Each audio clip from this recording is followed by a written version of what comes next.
हजरत ज़ुल्फ़िकार नमाज को आप गैर मामूली चीज़ ना समझे। 750 दफ़ा खाली का तो फरमान एक दफ़ा ही हो तो हमारे सर का ताज है और उसके ऊपर जो ना सर झुकाना उसके आगे बंदा मोमिन के लिए ज़रूरी और फ़र्ज है। जिस बात का जिक्र खालिक ने अपने कलाम में 750 दफ़ा फरमाया हो, समझे उसकी अहमियत कितनी है। लेकिन हम इग्नोर कर रहे हैं, हम उसको गैर मामूली बात समझ रहे हैं। लेकिन हजरत ज़ुल्फ़िकार सरकार का फरमान निशान है, कब्र में भी ये नमाज जो है ना वो आपको कामयाबी देगी। जब मुनकर नकीर आपके लिए आपकी तरफ आ रहे होंगे ना, जब आपकी आंखें खुलेंगी कब्र में, आप एक चटियल मैदान सहाराई इलाका होगा वहां पे बैठे होंगे।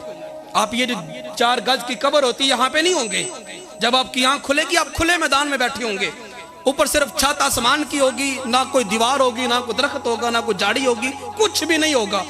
आप आंखें खोलें के हैरान हो जाएंगे मैं किधर बैठा हुआ हूं, और मैं तो अभी दुनिया में था, घर में बैठा हुआ था, ये मैं कहां पे आ गया, मुझे कौन यहाँ पे ले आया। उसे मौत का जायका, मौत की तकलीफ भी भूल जाएगी। तो जब हैरान होगा ना, तो सामने जब नजर उठा कर देखेगा 2 फरिश्ते आ रहे होंगे, लंबे लंबे उनके कद, काले स्याह उनके रंग, और उनके चेहरों से वहशत और डर और खौफ टपक रहा होगा। वो जब उसे देखेंगे ना तो देख के घबरा जाएगा, और ये कौन मेरी तरफ आ रहे हैं, कोई बचाने वाला भी कोई नहीं। ये कब्र की हालत में बयान कर रहा हूं। जब वो करीब आने लगेंगे ना, अभी 2, 4, 10 कदम का फासला रह जाएगा, परेशान होगा कि अभी मेरे पास आए और मुझे या तो मार देंगे या मुझे कोई इस तरह के ख्यालात उसके ज़हन में आ रहे होंगे। तो सामने एक दीवार आ जाएगी, एक दीवार आएगी, ऊंची सारी दीवार होगी। वो फरिश्ते उस दीवार को फलांग नहीं सकेंगे। फरिश्ते उस दीवार से पूछेंगे, दीवार तू कौन है, हमें इस बंदे के पास जाने दे, हिसाब हमने लेना है। तो वो दीवार बोल के कहेगी, मैं इसकी पढ़ी हुई वो नमाज हूं जो ये दुनिया में अदा किया करता था।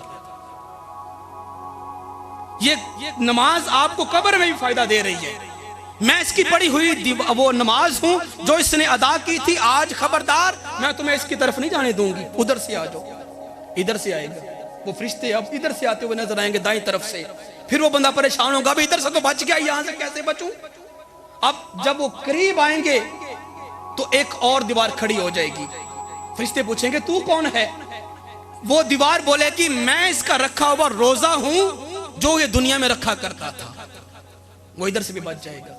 अब 2 रास्ते रह गए खाली। वो फरिश्ते इधर से आएंगे, वो फिर परेशान होगा। जब फरिश्ते आ रहे होंगे फिर एक और दीवार आगे खड़ी हो जाएगी। वो बड़ा खुश होगा। फरिश्ते पूछेंगे, दीवार तू कौन है।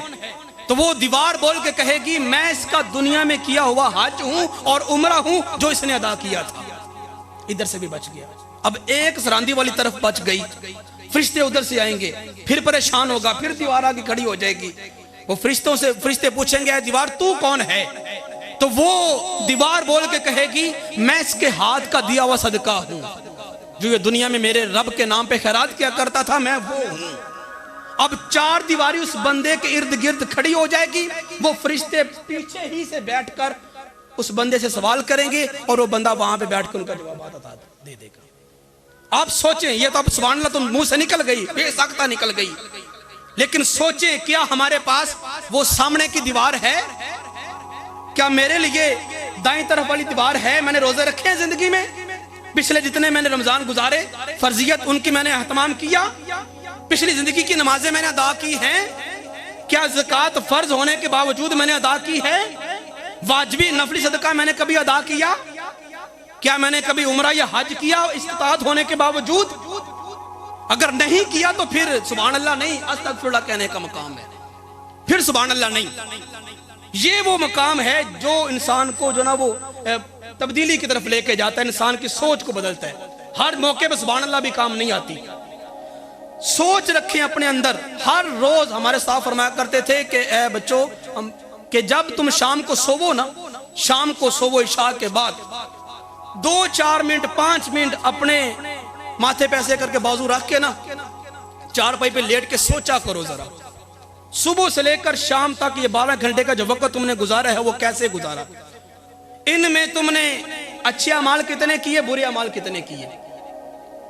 फिर बुरे अमाल को जिंदगी से निकालने की कोशिश करो, अच्छे अमाल में और मुवाज़बत इख्तियार करने की कोशिश करो। हम तो सोचते ही कोई नहीं। सोच अपने अंदर पैदा करें, और बिलखसूस दीनी मामलात के अंदर कि दीन ने मेरे ऊपर क्या फर्ज किया। दुनिया में आपने हमेशा नहीं रहना, ये दुनिया खत्म हो जाने वाली है।